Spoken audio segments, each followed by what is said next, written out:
ದಿಢೀರಾಗಿ ಬದಲಾಗಿದೆ. ಮಲ್ಲಿಕಾರ್ಜುನ್ ಖರ್ಗೆ ಅವರ ನಿವಾಸ, ಎಐಸಿಸಿ ಅಧ್ಯಕ್ಷ ಖರ್ಗೆ ನಿವಾಸಕ್ಕೆ ಸಚಿವರುಗಳು ಪರೇಡ್ ಅನ್ನು ನಡೆಸಿದ್ದಾರೆ. ಖರ್ಗೆ ನಿವಾಸಕ್ಕೆ ಮಹದೇವಪ್ಪ, ಕೆ ವೆಂಕಟೇಶ್, ಹೆಬ್ಬಾಳ್ಕರ್ ಅವರು ಭೇಟಿ ಕೊಟ್ಟಿದ್ದಾರೆ. ಎಐಸಿಸಿ ಅಧ್ಯಕ್ಷರಿಗೆ ತಮ್ಮ ಅಭಿಪ್ರಾಯ ತಿಳಿಸೋದಕ್ಕೆ ಸಚಿವರುಗಳ ಆಗಮನ ಆಗಿದೆ. ಮಲ್ಲಿಕಾರ್ಜುನ್ ಖರ್ಗೆ ಅವರ ನಿವಾಸಕ್ಕೆ ಸಚಿವ ಮಹದೇವಪ್ಪ ಅವರು ಬರ್ತಾ ಇರುವಂತಹ ಸಂದರ್ಭವನ್ನು ಗಮನಿಸ್ತಾ ಇದ್ದಾರೆ. ಎಲ್ಲರಿಗೂ ಗೊತ್ತಿರೋ ಹಾಗೆ ಸಿಎಂ ಸಿದ್ದರಾಮಯ್ಯ ಅವರ ಆಪ್ತ ವಲಯದಲ್ಲಿ ಗುರುತಿಸ್ಕೊಂಡಿದ್ದಾರೆ. ಹಾಗಾಗಿ ಮುನಿಸ್ ಏನೇ ಇದ್ರೂ ಕೂಡ ನಾಯಕರು, ಲೀಡರ್ ಅಂತೆಲ್ಲ ಬಂದಾಗ ಇವರೆಲ್ಲ ಒಂದೇನೆ. ಒಬ್ಬೊಬ್ಬರನ್ನೇ ಗಮನಿಸ್ತಾ ಇದ್ದೀರಾ. ಎಲ್ಲರದ್ದು ಕೂಡ ಸಚಿವ ಕೆ ವೆಂಕಟೇಶ್ ಇರ್ಬೋದು ಅಥವಾ ಮಹದೇವಪ್ಪ ಇರ್ಬೋದು, ಉಳಿದಂತಹ ಸಚಿವರುಗಳಿರ್ಬೋದು, ಒಬ್ಬೊಬ್ಬರದ್ದು ಒಂದೊಂದು ಅಭಿಪ್ರಾಯ. ಸಚಿವೆ ಲಕ್ಷ್ಮೀ ಹೆಬ್ಬಾಳ್ಕರ್, ಡಿ ಕೆ ಶಿವಕುಮಾರ್ ಅವರ ಆಪ್ತ ವಲಯದಲ್ಲಿ ಹಿಂದಿನಿಂದಲೂ ಗುರುತಿಸ್ಕೊಂಡವರು, ಸಹಜವಾಗಿ ಈಗಲೂ ಕೂಡ ಗುರುತಿಸ್ಕೊಂಡವರು.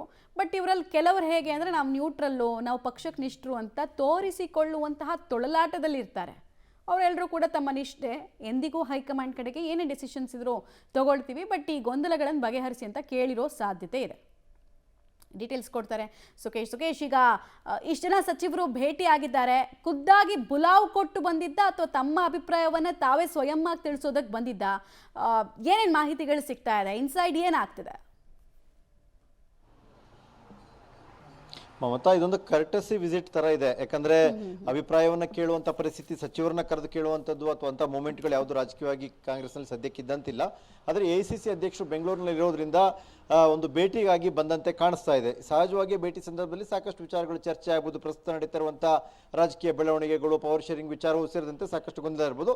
ಅಥವಾ ಆ ಸಂದರ್ಭದಲ್ಲಿ ಮಾತನಾಡುವಾಗ ಇದನ್ನ ಒಂದು ಬೇಗ ಸೆಟ್ಲ್ ಮಾಡಿ ಅನ್ನುವಂಥ ಮನವಿಯನ್ನು ಕೂಡ ಸಚಿವರು ಮಾಡಿಕೊಳ್ಳುವಂತ ಸಾಧ್ಯತೆ ಇರುತ್ತೆ. ಯಾಕಂದ್ರೆ ಅನಗತ್ಯವಾಗಿ ಗೊಂದಲ ಸೃಷ್ಟಿ ಆಗುತ್ತೆ ಅಥವಾ ಹೇಳಿಕೆಗಳು, ಪ್ರತಿ ಹೇಳಿಕೆಗಳು ಬೇರೆ ಬೇರೆ ರೀತಿಯಲ್ಲಿ ಚರ್ಚೆ ಆಗುತ್ತೆ ಅನ್ನುವಂಥದ್ದು.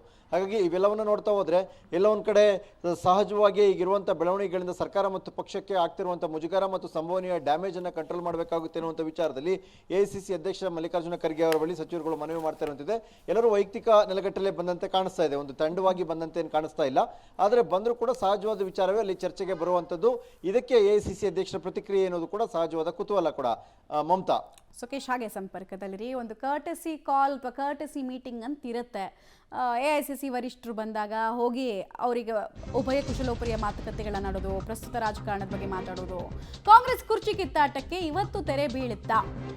ಸಿಎಂ ಭೇಟಿ ಬಳಿಕ ಡಿಸಿಎಂ ಡಿಕೆ ಶಿವಕುಮಾರ್ ಭೇಟಿ ಆಗ್ಲಿಕ್ಕಿದ್ದಾರೆ. ಸಂಜೆಯೊಳಗೆ ಖರ್ಗೆರನ್ನ ಭೇಟಿಯಾಗುವಂತಹ ಸಾಧ್ಯತೆ ಬಗ್ಗೆ ಮಾಹಿತಿಗಳು ಸಿಗ್ತಾ ಇದೆ. ಡಿಕೆ ಶಿವಕುಮಾರ್ ಜೊತೆಗೆ ಅವರ ಸಹೋದರ ಕೂಡ ಹೋಗೋ ಸಾಧ್ಯತೆ ಇದೆ. ಪವರ್ ಶೇರಿಂಗ್ನ ಫೈಟ್, ಡಿಕೆ ಬ್ರದರ್ಸ್ನ ತಂತ್ರಗಾರಿಕೆ. ನಿಮಗೆ ನೆನಪಿರಬಹುದು, 2023ರಲ್ಲೂ ಕೂಡ 10 ಜನಪತ್ ಒಳಗಡೆ ಡಿಕೆ ಶಿವಕುಮಾರ್ ಇದ್ರೆ ಆಚೆಗಡೆ ಕಾಯ್ತಾ ಇದ್ದಿದ್ದು ಡಿಕೆ ಸುರೇಶ್. ಇನ್ಫ್ಯಾಕ್ಟ್ ಡಿಕೆ ಶಿವಕುಮಾರ್ ಪರವಾಗಿ ತಂತ್ರಗಾರಿಕೆಗಳನ್ನ ಮಾಡೋದೇ ಡಿಕೆ ಸುರೇಶ್. ಹೀಗಾಗಿ ಇಬ್ರು ಒಟ್ಟಾಗಿ ಬರ್ತಿದ್ದಾರೆ ಅಂದಾಗ ಒಂದು ಮೇಜರ್ ಗೇಮ್ ಪ್ಲಾನ್ ಅಥವಾ ಸ್ಟ್ರಾಟಜಿಗಳು ಇರಬಹುದು. ಈ ಸರ್ಕಾರಕ್ಕೆ ಇಂಟರ್ವಲ್ನ ಸಮಯ ಅಂದರೆ 2.5 ವರ್ಷ ಆಗಿದೆ. ಇಂಟರ್ವಲ್ನ ನಂತರ ಯಾರು ಹೀರೋ ಆಗಿ ಮಿಂಚ್ತಾರೆ? ಕುತೂಹಲ. ಡೀಟೇಲ್ಸ್ ಕೊಡ್ತಾರೆ ಸುಕೇಶ್. ಇವರಿಬ್ರು ಮಲ್ಲಿಕಾರ್ಜುನ್ ಖರ್ಗೆ ಅವ್ರ ಹತ್ರ ಸಮಯ ಕೇಳಿದ್ದಿದೆಯಾ? ಇವತ್ತು ಸಂಜೆ ಅಷ್ಟೊತ್ತಿಗೆ ಭೇಟಿ ಆಗುವಂತಹ ಸಾಧ್ಯತೆ ಎಷ್ಟು ಅಂತ? ಎಐಸಿಸಿ ಅಧ್ಯಕ್ಷರು ದೆಹಲಿಯಿಂದ ಹೊರಡುವಾಗಲೇ ಇಲ್ಲಿ ಬಂದು ಇಬ್ಬರನ್ನು ಕೂಡ ಭೇಟಿ ಮಾಡಿ ಮಾತುಕತೆ ನಡೆಸಬೇಕು ಅನ್ನೋ ತೀರ್ಮಾನಕ್ಕೆ ಬಂದಿದ್ರು. ಮತ್ತು ಎಐಸಿಸಿ ಅಧ್ಯಕ್ಷರಿಂದ ಕೆಪಿಸಿಸಿ ಅಧ್ಯಕ್ಷರಿಗೆ ಕರೆ ಕೂಡ ಬಂದಿತ್ತು ಅನ್ನುವಂಥದ್ದು, ಅಂದರೆ ಬಂದು ಭೇಟಿಯಾಗಿ ಅನ್ನುವಂಥದ್ದು.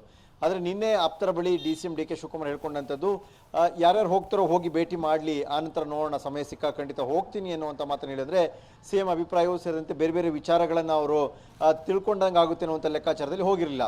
ಬಹುತೇಕ ಇವತ್ತು ಸಂಜೆ ನಂತರ ಎಐಸಿಸಿ ಅಧ್ಯಕ್ಷರು ದೆಹಲಿಗೆ ಹೋಗುವಂಥ ಸಾಧ್ಯತೆ ಕೂಡ ಇರೋದ್ರಿಂದ ಅಷ್ಟರೊಳಗಾಗಿ ಡಿಸಿಎಂ ಡಿಕೆ ಶಿವಕುಮಾರ್ ಹೋಗಿ ಭೇಟಿ ಮಾಡ್ತಾರೆ ಅನ್ನುವಂಥ ಸಾಧ್ಯತೆ ಇದೆ. ಭೇಟಿ ಆದಾಗ ಸಹಜವಾಗಿ, ಯಾಕಂದರೆ ಈಗಾಗಲೇ ಸಿಎಂ ಸ್ಥಾನದ ಪಟ್ಟನ್ನು ಹಿಡಿದಿರುವಂಥದ್ದು ಅಥವಾ ಪವರ್ ಶೇರಿಂಗ್ ಆಗಬೇಕು, ಕೊಟ್ಟ ಮಾತಿನಂತೆ ನಡೆದುಕೊಳ್ಬೇಕು ಅನ್ನುವಂಥ ಪಟ್ಟನ್ನು ಹಿಡಿತಾ ಇರೋದ್ರಿಂದ ಸಹಜವಾಗಿ ಈಗ ಮಾತಾಡಲೇಬೇಕಾಗುತ್ತೆ. ಎಐಸಿಸಿ ಅಧ್ಯಕ್ಷರು ಅವ್ರನ್ನೂ ಕೂಡ ಕರೆಸಿ, ಯಾಕಂದರೆ ನಿನ್ನೆ ಮುಖ್ಯಮಂತ್ರಿಗಳನ್ನ ಕರೆಸಿ ಮಾತನಾಡಿದ್ದಾರೆ. ಇವತ್ತು ಉಪಮುಖ್ಯಮಂತ್ರಿಗಳು ಮತ್ತು ಪವರ್ ಶೇರಿಂಗ್ ನಿರೀಕ್ಷೆಯಲ್ಲಿರುವಂಥ ಡಿಕೆ ಶಿವಕುಮಾರ್ ಅವರನ್ನ ಕರೆಸಿ ಮಾತನಾಡುವಂಥ ಸಾಧ್ಯತೆ ಹೆಚ್ಚಿದೆ. ಅಧಿಕೃತವಾಗಿ ಇದುವರೆಗೂ ಸಮಯ ನಿಗದಿ ಆಗಿಲ್ಲ, ಆದರೂ ಕೂಡ ಅಲ್ಲೇ ಸಮೀಪದಲ್ಲೇ ಇರುವಂಥವ್ರು ನಿನ್ನೆ ಅವ್ರು ಹೇಳಿದಂತೆ ನಾನು 100 ಮೀಟರ್ ದೂರದಲ್ಲಿದ್ದೀನಿ, ಯಾವಾಗ ಬೇಕಾದರೂ ಹೋಗ್ತೀನಿ ಅನ್ನೋ ರೀತಿಯಲ್ಲಿ ಸಂಜೆ ಒಳಗಾಗಿ ಹೋಗಿ ಭೇಟಿಯಾಗುವಂಥ ಸಾಧ್ಯತೆ ಕೂಡ ಇದೆ. ಮಮತಾ, ಓಕೆ ಸುಕೇಶ್, ಹಾಗೆ ಸಂಪರ್ಕದಲ್ಲಿ ವಾಪಸ್ ಬಂದೆ.